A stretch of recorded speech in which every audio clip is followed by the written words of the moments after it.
하나님을 대적하는 자를 대적하라는 제목으로 함께 말씀 좀 나누도록 하겠습니다. 지금 이 대한민국의 위기가 체제 전쟁이냐, 왜 체제 전쟁이 영적인 전쟁이냐 라는 것조차 모르는 분이 너무 많습니다. 그래서 오늘은 왜 체제 전쟁이고 이것이 왜 영적인 전쟁인지에 대한 내용 같이 나누도록 하겠습니다. 하나님이 인간을 만드셨습니다. 그리고 하나님의 말씀에 순종하게 하셨습니다. 하나님의 말씀에 순종하고 그 모든 것을 다 누릴 수 있도록 허락하셨습니다. 그런데 인간이 불순종을 하죠. 근데 그 불순종한 것이 아담과 하와에서 끝나는 것이 아니라 나중에는 바벨탑이라는 사건으로 증명됩니다. 하나님을 대적하고 하나님을 대항하는 세력이 완전하게 세워져서 이제는 하나님을 대적하는 자들이 생겨난 것입니다. 그들은 하나님 없이도 살 수 있다라고 말합니다. 하나님 필요 없다는 겁니다. 하나님을 대적하고 하나님을 미워하고 하나님을 밀어내는 싸움이 그 창세기 시대부터 지금까지 계속되고 있는 것입니다. 하나님 우리를 만드셨습니다. 그리고 그 역사를 주관하십니다.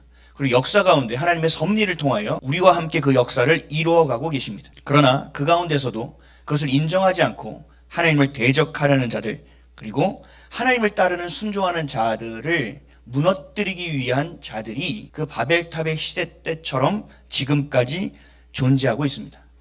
그래서 하나님을 사랑하는 자와 하나님을 미워하는 자, 하나님을 섬기는 자와 하나님을 대적하는 자들의 영적인 싸움이 그때부터 지금까지 계속 되어지고 있는 겁니다.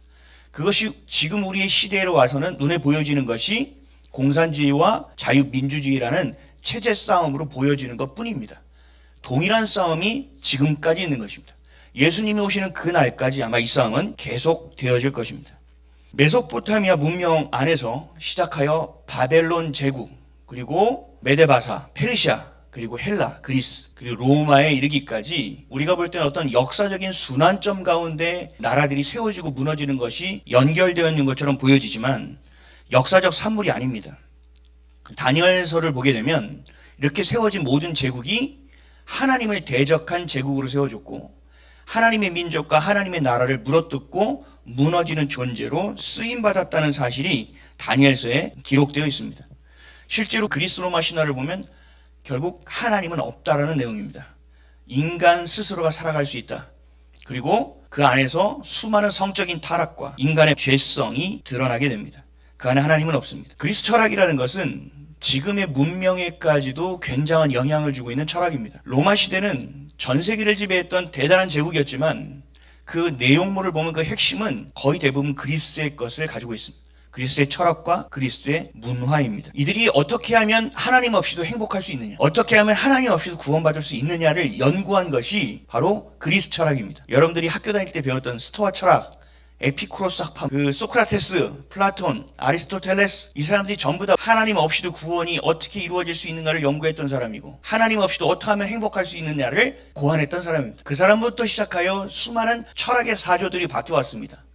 프랜시스 베이컨의 경험론도 있고 대륙의 합리론도 있고 헤겔의 변증법도 있고 또 미래 최대 다수의 최대 행복도 있고 수많은 철학적인 사조가 하나님 없이도 어떻게 하면 행복할 수 있느냐를 연구한 겁니다. 그게 우리가 말하는 인간의 철학입니다. 그러면 그 철학, 그 인간의 철학, 하나님 없이도 행복할 수 있는 그 철학의 끝이 어딘지 아십니까? 그게 바로 허무주의입니다. 허무주의. 인간이 하나님 없이 행복할 수 없다라는 것입니다. 철학은 이미 결론이 나왔습니다. 하나님 없이는 구원이 없다라는 얘기입니다. 인생은 무의미하다는 얘기입니다. 그럼에도 불구하고 이 모든 철학적인 영적인 탈을 쓰고 하나님을 대적하는 것을 뭔가 근사하게 살 수 있다, 뭔가 괜찮게 사는 것처럼 보여지는 의미부여한 것들, 이 모든 것을 우리가 다 통틀어서 인본주의라고 말하는 겁니다. 근데 그 수많은 인본주의 사상을 하나로 묶어낸 천재적인 철학가가 하나 있습니다. 그 사람이 칼 마르크스입니다. 인간이 가져왔던 모든 철학계의 사조를 하나로 묶어낸 사람입니다. 진짜 머리 좋은 사람입니다. 근데 이 칼 마르크스가 하나님을 배제하기 위해서 하나님 없이도 인간이 살 수 있고 행복할 수 있다라고 말한 이 마르크스 사상을 한마디로 우리는 유물론 사상이라고 합니다. 유물론은 물질 세계가 모든 것을 지배한다는 것입니다. 우리 앞에서 보이지 않는 것은 현실이 아니라는 얘기입니다. 우리가 믿는 하나님 보이지 않잖아. 이거는 실제가 아니라는 얘기. 우리가 하나님을 믿는 그 믿음, 너희 눈에 보이지 않잖아. 이건 무시해도 된다는 얘기입니다. 그래서 우리가 살아가는 모든 사회적인 체제는 뭐로 되느냐? 유물론, 보이는 것으로 말미암아 만들어진다는 얘기입니다. 이게 바로 마르크스가 만든 유물론, 공산주의 사상의 시발점입니다. 결국은 하나님을 섬기는 것을 무력화시키는 거죠. 기독교를 말살하는 정책 중에 하나입니다. 그 칼 마르크스의 유물론이 드러날 때 거의 동시다발적으로 찰스 다윈의 종의 기원 진화론이 만들어집니다. 이 진화론을 유물론에 더합니다. 우리가 있는 이 지금의 질서는 파괴되어져야 된다. 그래야만 좀 더 건강한 질서가 세워진다. 그래서 파괴되어져야 된다고 말하는 것이 이들이 투쟁한다라고 얘기하는 겁니다. 혁명한다라고 얘기하는 겁니다. 기존의 질서를 무너뜨리는 게 공산주의 혁명입니다. 그래서 그것을 무너뜨리고 나면 하나가 또 생길 거 아닙니까? 이게 정반합이거든요. 변증론적 진화론, 진보주의입니다. 이게 공산주의인데. 그러면 이게 정반합이 생겼잖아요. 투쟁을 해서. 그러면 이것이 정의됩니다. 그래서 이것도 또 투쟁을 해야 됩니다. 이 질서를 또 무너뜨려야 됩니다. 그러면 이것이 무너지면 또 합이 생길 거 아닙니까? 이것이 계속 반복되어지다가 마지막에 있는 결론의 열매가 공산주의라고 말합니다. 하나님의 만드신 모든 질서를 깨는 것이 이들의 전제입니다. 하나님이 만드신 모든 질서를 다 깨버려야 됩니다. 그게 바로 공산주의 유물론 사상이라고 말하는 겁니다. 하나님이 세운 질서를 파괴하고 자신들이 만들고자 하는 바벨탑을 세우는 것, 그것이 이들이 원하는 일입니다. 근데 이 싸움을 누구에게 부추기느냐? 우매한 백성들을 선동합니다. 그리고 그 기존 질서를 무너뜨리고 투쟁해야만 마지막 공산주의 유토피아를 건설할 수 있다. 모두가 잘 먹고 잘 사는 세상이 될 수 있다라고 선동을 합니다. 그러니까 기존의 질서를 무너뜨려야 되죠. 그럼 이들이 어떤 방법을 택하느냐? 계급 투쟁을 택합니다. 계급 투쟁. 있는 자와 없는 자를 나눠서 서로 싸움을 붙이는 겁니다. 이 공산주의가 미래, 공리주의, 최대 다수의 최대 행복에 대해서 거기서 나온 사상입니다. 한 명이 뭔가 많이 돈을 가지고 있어요. 나머지는 없어요. 있는 사람을 죽이고 뺏어서 나머지를 나눠 가지면 더 많은 사람들이 행복해질 수 있다는 겁니다. 단순한 이론입니다. 이것이 계급 투쟁이라고 얘기하는 겁니다. 있는 자와 없는 자들을 계속 싸움을 부추기고 싸우게 만드는 겁니다. 이게 우리나라에서도 마찬가지입니다. 좌파들이 살아가는 방식입니다. 수단과 방법은 관계없습니다. 어떠한 인간적이지 않은, 상식적이지 않은 일을 해도 상관이 없습니다. 왜요? 이 투쟁으로 유토피아가 만들어지면 되는 거니까. 그래서 이들은 도덕적인 개념이 없습니다. 생각이 없습니다. 그래서 어떤 나라를 어떻게 피폐하게 만들어도 관계없게 생각합니다. 유토피아를 얻으려면 기존 질서를 어떻게든 깨야 되기 때문에 그렇습니다. 지금도 이런 계급주의 사상을 인권이란 이름으로 옹호하는 사람이 많습니다. 지금은 피지배계층, 지배계층 이런 게 잘 존재하지 않죠. 그러니까 고용주와 노동자로 나눕니다. 고용주는 이 많은 것을 경영하고 돈을 많이 가져가니까 노동자에게 더 많이 나눠달라는 겁니다. 얼핏 보면 괜찮아 보이죠. 근데 이것이 더하면 어떻게 되느냐? 민주노총처럼 바뀌는 겁니다. 이제는 우리가 경영권에도 들어가겠다. 이거 이익 나면 우리도 쉐어야 되는 건데, 야, 니네가 다 하고 책임은 누가 지냐? 같이 하자. 연대 책임을 지자. 하고 경영권까지 들어오겠다는 겁니다. 그게 민주노총입니다. 경영적 판단까지 해야 되겠다. 여러분, 고용주가 된다는 것은 어때요? 뭐 아버지가 번 것을 그대로 가져와서 2대, 3대 재살 가져서 사장이 될 수도 있겠지만 그 일대를 생각해 한번 보세요. 얼마나 많은 노력을 했습니까? 얼마나 많은 어려움 가운데서 돈을 모았겠습니까? 얼마나 많은 발품을 팔고 얼마나 많은 연구를 해서 그 자리에 왔겠습니까? 그렇죠? 그거는 하나도 생각하지 않는 겁니다. 지금 노동자가 피지배 계층이기 때문에 니네가 양보해야 된다는 겁니다. 이게 계급주의입니다. 그리고 나중에 이 회사가 망하면 어떻게 됩니까? 누가 책임집니까? 노동자는 그냥 직업을 잃는 수준이죠. 근데 고용주는 어떻게 돼요? 파산입니다. 인생 망하는 겁니다. 그만한 책임과 그만한 의무를 다 하고 있는 겁니다. 그렇기 때문에 거기에 할당되는, 거기에 해당되는 그 이익을 가져가는 겁니다. 물론 그 안에서 그 부를 얼토당토않게 챙기는 고용주들이 있겠죠. 그러나 그들로 인하여 전체가 지배계층과 피지배계층으로 나눠져서는 안 된다는 얘기입니다. 이게 공산주의들이 얘기하는 것이고, 지금도 그래서 노동권이라는 인권을 탄압하지 말고 그들의 인권을 세워주며 고용주들은 그것을 함께 모든 것을 쉐어해야 된다는 것이 지금도 인권이라는 이름 안에 우리의 현실 21세기에도 있는 공산주의의 계급주의 형태가 드러나고 있는 것입니다. 이런 인본주의 혁명은 우리 역사에 계속됐습니다. 하나님께 순종하는 아브라함 그 세대와 하나님을 배격하고 대적하고 바벨탑을 쌓았던 그 니므롯과의 싸움이, 그 역사적인 피비린내 나가는 그 참혹했던 싸움이 지금도 계속되고 있는 겁니다. 체제전쟁으로 계속되고 있는 것이고, 그것이 지금 대한민국 안에서도 벌어지고 있는 것입니다. 계급투쟁으로 뭔가 하나님이 주신 질서를 깨려고 했는데 이들이 실패합니다. 냉전시대에서 패배한 겁니다. 그래서 자본주의가 점령하기 시작했습니다. 그 정치적 체계는 자유민주주의, 경제적 체계는 시장주의, 시장경제. 이걸 잠식당하기 시작합니다. 그래서 이들이 안 되겠다고 판단한 겁니다. 야, 이거는 막시즘으로는 안 되겠다. 그래서 이들이 새로 만든 게 네오막시즘입니다. 계급으로는 계속 싸우겠는데 안 되네. 싸움이 잘 붙여지지가 않네. 야, 이거 어떻게 해야 되지? 이들이 고민한 게 바로 네오막시즘, 문화혁명입니다. 문화적으로 질서를 해체하자. 계급으로 안 되니까 이제는 문화 안으로 침투하기 시작한 겁니다. 그리고 하나님이 주신 질서를 본격적으로 해체하기 시작합니다. 그 첫 번째 해체하는 것이 우리 모든 사회와 국가의 기초가 뭐죠? 가정입니다. 그 가정부터 깨기 시작하는 겁니다. 그게 여러분들이 잘 알고 있는 젠더 이데올로기입니다. 남자와 남자도 결혼할 수 있어. 여자와 여자도 결혼할 수 있어. 성 정체성의 해체입니다. 성 정체성을 해체시켜버리니까 부부의 관계가 깨지기 시작합니다. 자녀들이 멍들기 시작합니다. 아프기 시작합니다. 정신이 혼란해지기 시작합니다. 뭐가 옳고 그른지를 모르기 시작합니다. 그리고 요즘 차별금지법이 통과된 나라에서는요, 4세, 5세, 7세까지 아이들이 학교 가기도 전에 젠더 교육을 받습니다. 넌 남자가 아닐 수도 있어. 넌 여자가 아닐 수도 있는 거를 부추깁니다. 그리고 차별금지법을 통과시켰기 때문에 법안이 됐죠. 법제화시킨 것은 공권력이 들어가게 돼 있습니다. 공권력이 들어가서 정부와 병원과 학교에서 아이들의 성 정체성 혼란을 아주 대대적으로 법 안에서 행하기 시작합니다. 영국은 차별금지법이 통과된 한 10년 좀 넘은 걸로 알고 있습니다. 여러분 영국 뉴스 가끔 보시죠? 어떻게 됐는지. 우리나라도 초읽기에 들어갔습니다. 지배계급과 피지배계급으로 하니까 이게 좀 잘 안 되니까 싸움이 문화적으로 들어와서 이런 젠더 이슈와 함께 가해자와 피해자로 바꿉니다. 저희 세대만 해도 괜찮은 아버지가 별로 없는 세대입니다. 아버지 하면 밖에서 술 먹고 늦게 들어와도 되고 집안일 하나도 안 도와도 되고 엄마한테 막 함부로 해도 되고 막 이런 아버지의 세대들. 그러니까 아버지를 가해자로 하는 겁니다. 그리고 어머니, 여자를 피해자로 만드는 겁니다. 그래서 나온 이데올로기 페미니즘입니다. 하나님 아버지를 부르고 싶지 않아. 난 아버지에 대한 상처가 너무 많으니까 난 하나님 어머니라고 부르고 싶어. 그래? 오케이. 그렇게 부르자. 이게 페미니즘. 이 또한 이게 뭐예요? 해체주의에서 나온 겁니다. 이게 네오막시즘에서 나온 겁니다. 또 있습니다. 부모와 자녀의 관계가 늘 행복한가요? 아니죠. 서로 간에 불화도 있죠. 그래서 많은 애들이 뭐예요? 딸들은 나는 아빠 같은 사람은 절대 결혼 안 해. 아들은 난 엄마 같은 사람은 절대 결혼 안 해. 이런 것들이 비일비재하잖아요. 근데 그 안에서 어떻게 하느냐? 부모는 가해자고 자녀는 피해자로 만들어버립니다.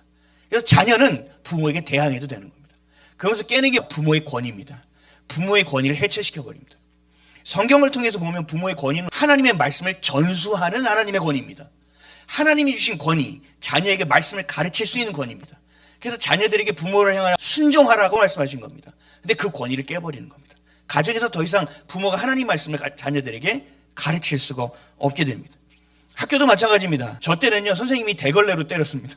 여기 퍽퍽 때려가지고요, 피가 많이 나서 바지랑 막 엉켜붙기도 했습니다. 그래도 집에 가서 얘기도 안 했습니다. 나중에 선생님이 어제 아팠냐? 그리고 뭐 포카리 스웨트 하나 사주면 다 풀렸습니다. 그런 시대를 살았습니다. 근데 지금은 어때요? 선생님을 가해자로 만들고 학생들을 피해자로 만듭니다. 그래서 교권을 해체합니다. 학교에서 교권이 해체되고 있습니다. 선생님과 학생들은 대적관계가 됩니다. 학생 인권조례를 통하여 이미 그렇게 되고 있고, 그러니까 학생이 선생님을 향한 그 권위를 인정하지 않습니다. 권위를 무너뜨립니다. 이것을 제일 앞장서서 하는 것이 전교조입니다. 전교조가 그런 일을 조장합니다. 해체주의. 문제는 이런 일이 교회 안에서도 벌어지고 있다는 사실입니다. 각종 언론에서 어떤 목사 성폭행했느니 뭐 했느니 이런 뉴스가 자주 등장하죠. 그런 거 잘 발굴해내서 거기에 살을 붙입니다. 목사는 가해자, 성도는 피해자의 공식을 만들어버립니다. 그래서 어떻게 해요? 성도가 목사의 권위를 인정하지 않게 만들어버립니다. 하나님의 말씀을 전해야 되는데 들려지지가 않는 겁니다. 하나님의 말씀을 듣고 따라가야 되는데 따르고 싶지 않아지는 겁니다. 그러니까 온전한 목사도 낮아빠지고 이상한 목사는 더 활개치고 교회 안에서의 질서가 해체되어 버립니다. 이 네오막시즘은, 이 공산주의는 우리의 삶을 해체하고 있습니다. 왜요? 하나님이 주신 질서를 해체하는 것이 이들의 목적이기 때문에 그렇습니다. 영적인 전쟁에서 이기려면 그냥 울분을 가지고 주먹질만 해서 되는 게 아닙니다. 이기려면 배워야 됩니다. 알아야 됩니다. 역사도 배우셔야 됩니다. 공부해야 됩니다. 하나님의 말씀을 읽으면서 그 역사관이 생기면 대한민국을 보는 역사관도 생깁니다. 대한민국을 근현대사를 볼 수 있는 역사관이 생기면 세계사 전체의 흐름을 볼 수 있는 역사관이 생깁니다. 그러면 어디서부터 어떻게 됐는지, 어떤 흐름이 하나님을 대적하는 흐름인지가 눈에 보이기 시작합니다. 그러면 여러분들이 분별하고 미혹되지 않고 싸움을 싸움답게 할 수 있는 상황을 우리가 만들어낼 수 있습니다. 대처할 수 있고 대항할 수 있습니다. 하나님을 대적하는 자들을 우리가 함께 그들을 대적할 수 있습니다. 우리가 이 정도까지의 수준이 되지 않으면 안 됩니다. 싸울 수 없습니다. 하나님의 말씀이 어제나 오늘이나 영원토록 변함없던 말씀을 사실을 우리가 알고 있습니다. 그런데 이 말씀이 지금의 우리가 살고 있는 이 땅 가운데 어떻게 해석하고 내가 봐야 되는지를 도무지 모릅니다. 그러니까 성도들이 목사들 입만 쳐다보고 있습니다. 그러니까 우리 교회는 그런 말씀을 안 해줘요. 얘기하는 겁니다.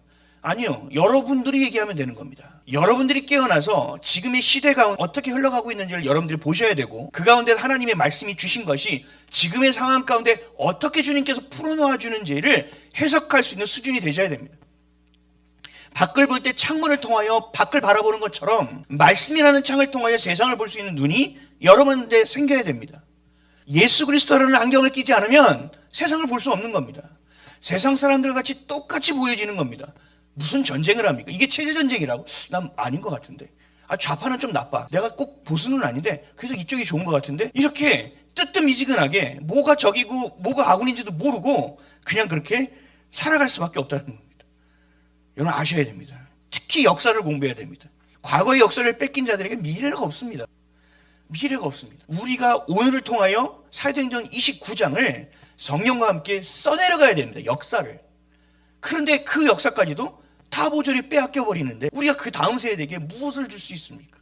어떤 싸움을 싸워낼 수 있습니까? 불가능하다는 얘기입니다. 제가 며칠 전에 뉴스를 봤어요. 부동산 정책 나온 거 보셨습니까? 정말 저는 경제는 잘 모르는데요.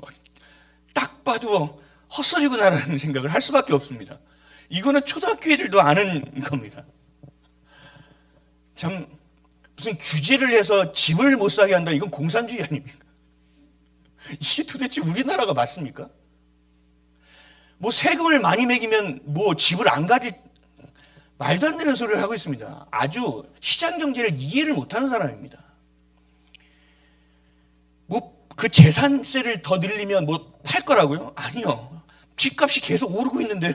미쳤다고 누가 그걸 팝니까? 세금을 더 내지, 더 기다리지. 몇 년만 있으면 몇 억씩 붙는데 그 세금 내는 거 그거 아까워서 누가 집을 팔겠습니까? 참 답답합니다. 이렇게 되면요, 여러분 전세 자금은 계속 올라갈 겁니다. 전세 자금이 올라가면요, 이 대출 안 해주잖아요. 그러면 전세를 받을 수 없는 사람은요 월세를 살게 됩니다. 근데 월세를 살면요 지금 금리가 계속 올라가고 있고 환율이 계속 올라가고 있어요. 돈을 계속 풀고 있고 그 국제 정세 가운데 미국과의 경제적인 무역적인 그 25% 관세에 대한 걸 해결을 안 하고 있잖아요. 우리나라의 외환은 계속 빠져나갑니다. 그러니까 돈이 갈 데가 없으니까 주식시장에 몰리는데 그 주식 코스피 지수가 올라간 것을 통해서 경제가 활성화하고 있다고 또 거짓 선동을 합니다. 월세가 계속 오를 겁니다, 여러분. 심각합니다. 이 규제는요, 있는 사람들은 그렇게 타격 안 받을 수도 있습니다. 그러나 서민들은 어마어마한 타격입니다. 좀 힘들어도 집을 살 수가 없습니다. 대출이 안 나와서 아예 살 수가 없습니다. 전세를 사는 사람들은 월세를 가야 되고, 월세에 있던 사람들은 또 어떻게든 살려고 했더니 대출 규제가 되니까 새롭게 살 수도 없습니다. 계속적으로 돈은 올라갈 겁니다. 올라갈 겁니다. 물가는 더 치솟을 겁니다. 여러분, 이게 바로 공산주의적 발상입니다. 공산주의는요, 계획 경제입니다. 자신들이 계획하면 그 계획대로 돼야 되는 겁니다. 근데 우리는 자유민주주의는요, 자유시장 경제죠. 아담 스미스의 보이지 않는 손, 하나님이 운영하신다는 겁니다. 하나님 운영하셔야 되는 겁니다. 근데 이들은 뭐예요? 자신들이 할 수 있다는 겁니다. 모든 것을 의무화하고 모든 것을 거래를 제한하고, 여기 막으면 여기가 터지고 여기 막으면 여기 터지고 이러다가 끝날 겁니다. 아마 이재명은 더 할 겁니다. 문재인 때 보았거든요. 이렇게 해서 되는 게 아니구나, 더 밀어붙여야 되는구나 라고 배웠기 때문에. 그래서 아마 더 밀어붙일 겁니다. 이재명은 대통령 자리에서 내려올 생각은 없을 겁니다. 내려오면 죽는데요, 내려오면 끝나는데요, 법을 계속 바꿔서 그 자리에 있으려고 할 겁니다. 이 사람들은 공산주의가 아니에요. 이 사람들은 사상도 사회주의가 아니에요. 뭔지 아세요? 자기네 밥그릇만 지키면 되는 겁니다. 나만 되면 되는 겁니다. 나만 있으면 되는 겁니다. 이 부동산 대출 규제 보고 뉴스를 보니까요, 대통령실에 있는 사람들 대부분이 그 규제 지역에 집들을 다 가지고 있습니다. 부동산을. 자기네는 대출 몇십억씩 받아가지고 좋은 집 사가지고 몇십억씩 남겨 먹으면서 너희들은 그만 지금 우리나라에서 벌어지고 있는 겁니다. 이것은요, 여러분, 좌우를 떠나서요, 왼쪽에 있는 분들도 이거 보고 정신 못 차리면 진짜 개돼지 되는 겁니다. 지금 상황에서 이거 보고도 지지하고 있는 사람이면 진짜 영적으로 맛이 간 사람입니다. 더 이상 뭐 어떻게 설명을 해야 될지 모르겠습니다. 그렇게 겨우겨우 버티던 코로나19 이후에 버티던 제조업과 그 공장과 자영업자들 많이 무너질 겁니다. 엄청나게 망할 수밖에 없습니다. 지금 상황은요. 심각합니다. 그러나 자신들은 계속 정권만 잡으면 된다는 얘기입니다. 남미에 있는 그 마두로 대통령, 그리고 옛날에 그 아프리카에서 죽었던 카다피인가요? 안 내려오려고 할 겁니다. 국민들은 안중에도 없고요, 나라도 안중에도 없습니다. 이들은 제가 보니까요, 사상도 없는 것 같아요. 그냥 중국식으로 가야 자기가 독재할 수 있으니까 그렇게 가는 것 같아요. 제가 공산주의를 많이 연구했거든요. 보수와 진보가 뭔지도 많이 공부했거든요. 이들 안에서는 그런 냄새가 안 나요. 제가 볼 때는 그냥 자기가 살기 위해서 사는 것 같아요. 자기만 잘 되면 된다고 생각하는 것 같아요. 자기 이익을 위해서 추잡한 짓도 다 하는 겁니다. 그 안에서 공산주의 사상을 가지고 있는 사람들을 이용하는 것 같아요. 이재명은 공산주의자는 아닌 것 같습니다. 어떻게 됐든 간에 이들이 자신의 힘과 자신의 재산만을 불리고 있습니다. 윤석열 대통령이 얘기했던 게 너무 정확한 것 같습니다. 국가 침탈 세력, 국민의 주권을 침탈하는 세력들이 있다. 이들을 일거에 척결해야 한다. 여러분, 우리가 이제 영적인 차원에서 한번 보시죠. 그냥 대한민국만 망치고 자기 밥그릇만 잡는 걸까요? 아니요. 하나님을 대적하는 겁니다. 하나님을 대적하는 모습들이 다양하게 드러나는 것뿐입니다. 하나님 없이도 된다는 겁니다. 정의 그런 거 필요 없다는 겁니다. 부정이고 불이든 관계없다는 겁니다. 나만 잘 살면 된다는 겁니다. 결국 자신이 우상이 된 사람들이죠. 그렇게 하면서 하나님의 교회를 무너뜨리고 하나님이 세우신 질서를 무너뜨리고 가정을 무너뜨리고 있습니다. 모든 것을 무너뜨리는 적폐 세력입니다. 국가 찬탈 세력이고 하나님 주권 찬탈 세력입니다. 우리가 더 이상 함구하고 있어서는 안 된다는 얘기입니다. 역사를 계속 보면 진화론, 유물론, 사회주의, 공산주의, 또 지금의 정부와 같이 자기만 살겠다는 것, 하나님 없이도 살 수 있다, 불법이 넘쳐도 나만 잘 살면 된다, 미국은 떠나가라 그러면 자기 자녀들 미국으로 유학 보낸, 이런 어처구니 없는 인생을 살아가는 이들, 또 교회로 돌아와 보면 자유주의 신학, 또 신복음주의, WEA, 예수님 없어도 상관없다, 하나님의 말씀이 무하지 않다고 하는 사람들도 다 두어라 말하면서 WEA가 WCC를 따라가겠다라고 말한 이들, 그리고 NCCK 로잔대회, 종교통합의 행보들, 여전히 세상적인 역사를 이끄는 사상과 하나님을 대적하는 자들과 교회 안에서도 하나님을 대적하는 세력들이 여전히 바벨탑을 세워가며 하나님의 자녀와 하나님의 교회와 하나님의 나라를 침탈하며 흔들어대고 있다는 사실입니다. 이것이 저와 여러분이 지금 맞이하고 있는 이 대한민국의 현실이고 국제 정세의 현실입니다. 우리가 정신을 바짝 차려야 됩니다. 하나님의 말씀이 무엇이고 어떤 것이 찬탈되어져 가고 있고 어떤 것을 우리가 붙잡아야 되고 어떤 것은 빼앗기지 말아야 되는지를 정확하게 알 수 있어야 됩니다. 누가 아군이고 누가 적군인지에 대한 분별력이 있어야 된다는 얘기입니다. 제가 예전에 친했던 어떤 목사님이 있어요. 젊은 목사님인데 그분은 은행에서 경찰하는 거 잔돈도 도와주시고 하는 청원경찰인가요? 그거 하셨어요. 그거 하시면서요, 어린 여자애들 생리대 지원 사업도 하고요, 굉장히 사업들을 많이 했어요. 그래서 괜찮게 봤었거든요. 그래서 페이스북에서도 친구 맺고, 근데 어느 날부터 이상한 사람들하고 같이 어울리기 시작하더라고요. 하여튼 기독교 좌쪽으로 막 빠져들어가더라고요. 그래서 나중에 그분하고 가까운 분한테 물어봤어요. 그분이 도대체 왜 그럽니까? 아니요, 무슨 뭐 돈 받았습니까? 그랬더니 이유가 너무 쉬웠어요.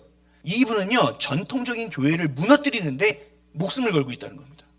물어봤더니 이분의 할아버지가 빨치산 출신이랍니다. 할아버지가.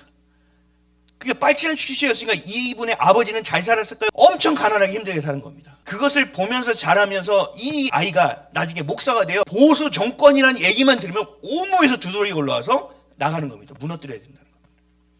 아무것도 없습니다. 무슨 공산주의 사상을 가지고 있는 사람도 아닙니다. 결국 이 사람은 하나님을 대적하는 거죠. 자신의 상처가 우상이 된 겁니다. 자신의 경험이 우상이 된 겁니다. 할아버지가 그렇게 했으면 잘못했다고 봤으면 돌이켜야죠. 근데 그 돌이키질 못하고 거기에 순응하는 겁니다. 상처에 순응해버렸습니다. 제가 좌파 목사들을 너무 많이 만나봤어요. 제 주변이 거의 다 좌파였다는 걸 나중에 계엄령을 통해서 제가 알게 됐기 때문에, 계엄령 통해서 야 큰일 났네 그러고 올렸더니 공격을 하는 거예요. 그래서 알게 됐어요. 사상 위에 복음이 세워지니 모래 위에 세운 집과 같이 되는 겁니다. 여러분 잘 들으셔야 돼요. 사상 위에 복음이 세워지면 안 됩니다. 여러분의 생각과 경험 위에 복음이 세워지면 안 됩니다. 다 무너져야 됩니다. 멸실되어져야 됩니다. 그래서 뭐라고 했어요? 이전에 나는 죽는 겁니다. 그래서 새 것이 되었다고 말씀하시지 않습니까? 내 안에 있는 뭔가를 살리고 버리기 아까운 걸 놔두고 그 위에 세우는 것이 아니라 모조리 무너뜨려야 됩니다. 모조리. 그래야 우리가 하나님이 우리를 만드신 형상을 향하여 회복의 과정으로 회귀에 들어가야 되는 겁니다. 여러분의 생각과 여러분의 사상이 복음으로 정화되어야 되는 겁니다. 여러분이 가지고 있던 상처와 사상과 그 마음의 모든 경험들이 그 데이터가 세마포 옷처럼 빨아져야 되는 겁니다. 그렇지 않고서는 이 목사처럼 되는 겁니다. 교회 안에도 지금 보면 교회가 거의 70% 이상 좌파입니다.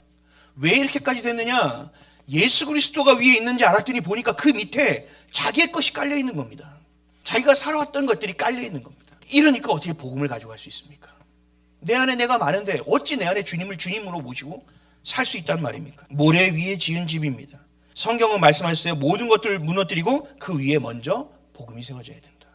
그게 오늘 말씀입니다. 말씀 한번 같이 읽을까요? 우리의 싸우는 병기는 육체에 속한 것이 아니요 오직 하나님 앞에서 견고한 진을 파하는 강력이라.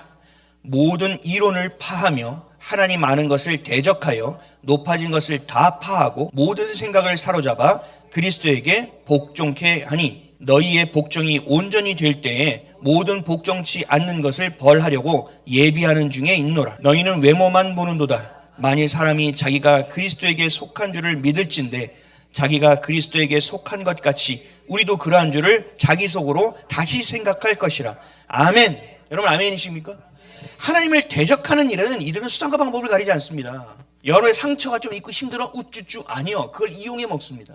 7절 보세요. 너희가 그리스도에 속한 줄 믿을진데 자기가 그리스도에 속한 것 같이 우리도 그러한 줄을 자기 속으로 다시 생각하라. 여러분 지금 대한민국이 무너지는 위기죠. 그러나 여러분들의 구원에 있어서는 기회입니다. 왜요? 여러분들을 스스로 볼 수 있는 기회가 생긴 겁니다. 계엄령이 계몽령이 되었던 것처럼 내가 좌파냐 우파냐 이 가운데서 내가 하나님의 뜻을 어떻게 믿고 있느냐, 이 상황 판도 가운데 내가 어떤 역사적인 흐름을 붙잡고 있느냐, 내가 이 가운데서 진짜 주님이 나의 주님이 되었느냐를 확인할 수 있는 시간이기 때문에 여러분들에게 기회가 된다는 겁니다. 나라가 무너지고 세우는 건 하나님이 하시는 일입니다. 중요한 건 하나님의 관심은 어디 있느냐? 여러분에게 있습니다. 내 새끼 살리는데 하나님의 마음이 있다는 얘기입니다. 거기에 여러분들도 집중하셔야 됩니다. 이런 트랜스젠더로 바뀐 아이들 통계를 찾아봤더니 60% 이상이 트랜스젠더가 된 아이들 중 60% 이상이 자살했습니다. 돌이킬 수 없으니까요. 트랜스젠더까지 왜 만드는지 아세요? 돌이키지 못하게 만드는 겁니다. 근데 그걸 부들부들 하겠다고 어디까지 가서 합니까? 태국까지 가서 그 짓을 하고 옵니다. 그 죽을 것 같은 부작용을 다 참아냅니다. 그렇게 사상을 바꿔놓는 겁니다. 그렇게 생각을 뒤집어 놓는 겁니다. 이게 속는 겁니다. 속아서는 안 됩니다. 유린되어서도 안 됩니다. 여러분 버티셔야 됩니다. 그리고 그 비바람 가운데서 한 걸음에도 주님을 향하여 내디뎌야 됩니다. 주님께서 주신 그 칼을 나를 갈았다면 그 성령의 검을 반드시 휘두를 수 있어야 됩니다. 그것이 여러분들이 이 나라를 향하여 기도로 선포하는 일입니다. 예수 그리스도 이름으로 명하는 이 흑암의 권세는 무너질지어다. 다시는 종의 멍에를 매지 말라 하신 주님의 말씀대로 하나님 교회에 있는 자들이 깨어나게 하여 주십시오라고 여러분들이 기도해야 된다는 거예요. 많은 분들이 여성분들 오셨는데 남편은 좌파예요 막 이러고 있는 사람들이 있어요. 되게 많아요. 그거 어떻게 할 겁니까? 나 좌파예요? 아니요. 구원 못 받았어요. 지옥 갈 사람이요. 똑같은 말이에요. 어떻게 반응하셔야 될까요? 단단히 기도해야죠. 단단히 해야죠. 남편 자고 있을 때 그냥 머리에 손 얹고 기도해야 될 거 아닙니까? 그렇죠? 뭔가 우리 안에서 그러한 움직임들이 일어나야 된다는 얘기입니다. 움직임들이. 어떻게 하면 살릴까라고 주님이 고민하시는 것처럼, 애통하시는 것처럼 우리도 옆에 있는 가족과 자녀들을 보며 나라를 보며 그런 애통한 마음이 우리 안에서 막 끌어올라야 된다는 얘기입니다. 하반신 시체가 계속 발견되고 있잖아요. 여러분들의 가족이 아니니까 별 생각 안 들어요? 어마어마합니다. 지금 보여지는 게 그 정도면 심각한 겁니다. 캄보디아 얘기하는데 무슨 아주 생쇼를 하고 있는데 못 들어온 사람들이 거기 갔다 못 들어온 사람이 1000명에서 2000명 가까이 된다고 합니다. 이거는요 우리나라 군대를 일으켜서 캄보디아 들어가야 되는 수준이에요. 지금 나라의 국격이 있습니까? 지금 국민에 대한 국민이 뭐 주권이 뭐 어쩌고저쩌고 얘기하면서 국민을 위한다고 하면서 뭘 국민을 위해서 하는 게 있습니까? 언제까지 우리가 속을 겁니까? 그래서 해야 될 일이 우리가 먼저 회개하는 것이 1번이라는 거예요. 우리가 먼저 회개하자. 찬탈당하지 말고 그 다음 외치자. 아니다라고 얘기하자. 근데 말을 너무 잘해. 아, 어떡하지? 여러분, 좌파들은요, 말을 세게 하지 잘하지 못해요. 왜? 그 안에 이론이 없어요. 그냥 이론이 없다니까. 감정적이야. 난 싫어. 난 정말 싫다니까. 아, 나는 경험해봐서 그래. 아, 난 싫어. 일반화의 오류에 빠져 있습니다. 나 사기친 사람 있잖아. 그 사람이 우파야. 난 우파는 싫어. 아주 이렇게 미련하고 우매하고 멍청할 수가 없어요.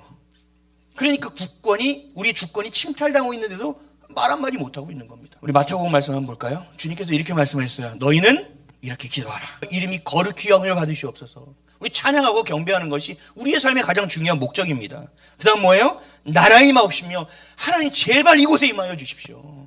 하나님 제발 이곳에 임하여 주십시오. 그리고 또 뜻이 하늘에서 이루어진 것 같이 이 땅에서 이루어지게 하여 주옵소서. 하나님 이 땅의 모든 불의가 물러가고 끊어지고 하나님의 정의와 공의가 하수와 같이 이 나라에 흘러넘치게 하여 주옵소서.